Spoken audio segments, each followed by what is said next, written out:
Understanding, sole focus. Hello dear learners. Today, we're diving into an interesting English phrase, sole focus.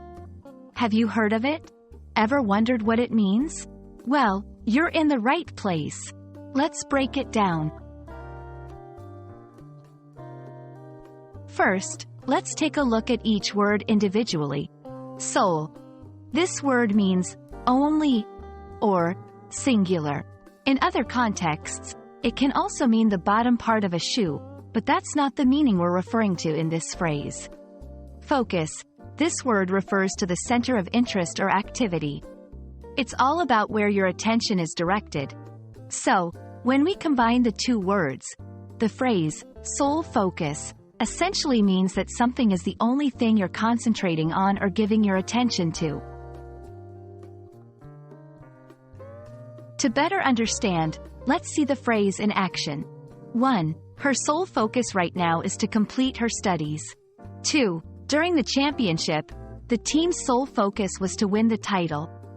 3. With so many distractions, it's hard to keep a sole focus on one task. From these examples, you can see that the phrase can be used in various situations, but the central idea remains. It's all about emphasizing singular attention or dedication to something. It's always helpful to know synonyms or similar phrases. Here are some that convey a similar meaning to sole focus. Primary concern, main priority, single-mindedness.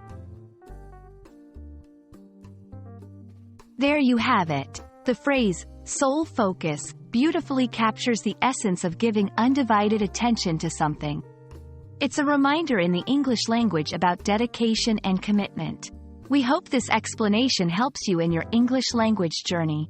Remember, every phrase and word you learn brings you one step closer to fluency. Happy learning!